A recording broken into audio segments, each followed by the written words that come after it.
अर्जुन ने दूसरी शादी का फैसला कर लिया था और दुर्गा देवी ने स्वयं इस नए रिश्ते की पूजा की तैयारी की। तभी अचानक वहां अहाना आ पहुंचती है। यह देखकर वह बेहद भावुक हो जाती है और चुपचाप वहां से चली जाती है। जी हाँ दोस्तों, दंगल टीवी के सबसे पॉपुलर शो बड़े घर की छोटी बहू के आने वाले एपिसोड में आपको देखने को मिलने वाला है एक जबरदस्त मोड़। आगे बढ़ने से पहले वीडियो को लाइक करें और चैनल को सब्सक्राइब करना ना भूलें।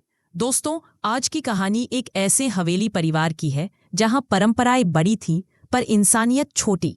और इस हवेली के बीच पिस रही थी कियारा, एक बहू जो प्यार कम और परीक्षा ज्यादा देख चुकी थी। लेकिन आज की रात उसकी जिंदगी ऐसी मोड़ लेने वाली थी जिसका अंदाजा उसे तो छोड़िए, उस हवेली की दीवारों ओ भी नहीं था। कहानी शुरू होती है एक ठंडी शाम से। आकाश में बादल थे और हवेली के अंदर तनाव। कियारा ने आज अपने पति आर्यन का दिया हुआ आखिरी वार सहा था, बिना आवाज किए, बिना चीखे, बस आंखों से बहते पानी के साथ। आर्यन ने सबके सामने उसे कहा था, तुम इस घर की लकी नहीं हो, तुम यहां आई ही क्यों थी? ये सुनकर पूरे घर की हवा रुक गई थी, पर किसी ने कुछ कहा नहीं। कियारा चुपचाप कमरे में चली गई। उसके हाथ कांप रहे थे, दिल भारी था, लेकिन उम्मीद अभी भी थी कि शायद आर्यन समझेगा। उसे क्या पता था, उसके लिए तो अगला तूफान तैयार खड़ा है। हवेली की मालकिन तारा देवी, जो दिखने में शांत थी पर सोच में तूफान, जिस बहू को उन्होंने कभी अपनाया नहीं, आज उसे घर से निकालने का आखिरी खेल खेलने वाली थी। रात के खाने के बाद उन्होंने पूरे परिवार को बुलाया। कल सुबह मेरे पास एक जरूरी ऐलान है। कमरा सन। कियारा को महसूस हुआ कुछ बड़ा होने वाला है। लेकिन क्या? अगली सुबह हवेली में हलचल थी। सब एक जगह इकट्ठा हुए। तारा देवी ने आर्यन की ओर देखा और बोली, अब वक्त आ गया है कि तुम्हारी जिंदगी फिर से खुशियों से भरे। इसलिए मैंने तुम्हारी दूसरी शादी तय कर दी है। पूरे घर में जैसे बिजली कौंधी। कियारा के पैर जमीन पर से फिसल गए। वह बस आर्यन की तरफ देखती रही। आर्यन ने नजरें चुराकर कहा, हाँ, मैं मानता हूं इस रिश्ते से मैं खुश नहीं हूं और मैं आगे बढ़ना चाहता हूं। कियारा की आंखों का पानी वहीं मर गया। कियारा रात भर सो नहीं सकी, पर रोई भी नहीं।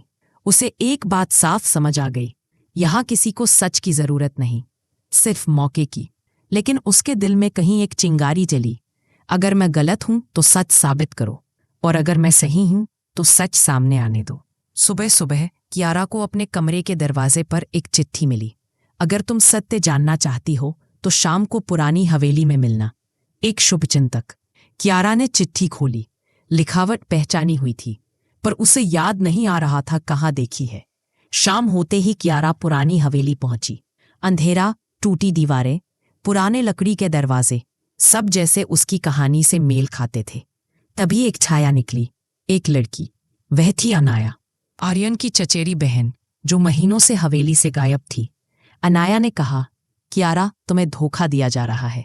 आर्यन की दूसरी शादी सिर्फ एक बहाना है। असल में ये सब हवेली की जायदाद हथियाने का खेल है। अनाया ने कियारा को एक USB दी। इसमें वह सबूत है जिससे पूरी हवेली की असलियत सामने आ जाएगी। तारा देवी, आर्यन और उनका पूरा षड्यंत्र। कियारा के हाथ कांप गए। अनाया बोली, शादी वाले दिन इसे सबके सामने चलाना, सच खुद बोलेगा। हवेली में शहनाई बज रही थी, सजावट थी, रोशनी थी, सिर्फ इंसानियत नहीं थी। आर्यन दूल्हा बनकर बैठा था, एक नकली मुस्कान के साथ, जैसे उसके सामने एक खिलौना रखा हो। घूंघट में बैठी दुल्हन भी सहमी हुई थी, लेकिन कोई नहीं जानता था कि वह कौन है। तारा देवी चमकते चेहरे के साथ पूरी रस्में करवा रही थी, सब कुछ प्लान के मुताबिक। पर उन्हें क्या पता था, आज प्लान उनका नहीं, किस्मत का चलेगा। जैसे ही वरमाला की रस्म शुरू हुई, कियारा ने मंच पर कदम रखा। शोर थम गया। आर्यन की सांस अटक गई। तारा देवी की मुस्कान पिघल गई। कियारा बोली, शुरू करने से पहले एक सच सभी को देखना चाहिए। उसने हवेली के बड़े स्क्रीन की ओर इशारा किया।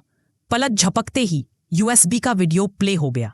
वीडियो में साफ दिख रहा था तारा देवी और आर्यन की बातचीत, कियारा को बदनाम करने की योजना, हवेली की संपत्ति अपने नाम कराने का प्लान, और यह कि दूसरी शादी सिर्फ एक चाल थी। मेहमान हक्के बक्के रह गए।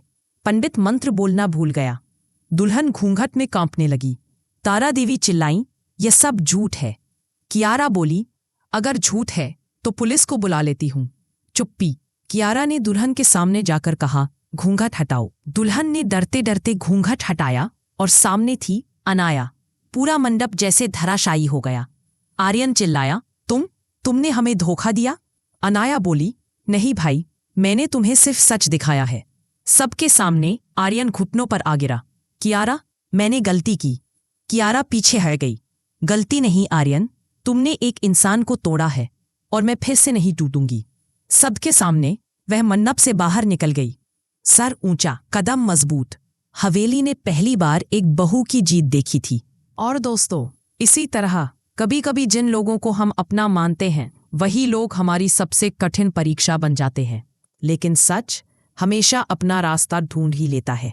अगर आपको भी लगता है कि अहाना जैसी बहू हर घर में होनी चाहिए तो कमेंट में लिखो, जय अहाना। जिसे अहाना की हिम्मत और सच्चाई पर गर्व है वो कमेंट करे, सच्चाई की जीत हमेशा होती है। कौन कौन है #अहाना के साथ? नीचे कमेंट में एक रेड हार्ट डालो। अगर आपने भी कभी झूठ और साजिश के खिलाफ खड़े होकर सच का साथ दिया है तो कमेंट में लिखो, मैं भी अहाना की तरह हूं। आपके हिसाब से अहाना ने सही किया या नहीं? कमेंट में अपना जवाब जरूर दो।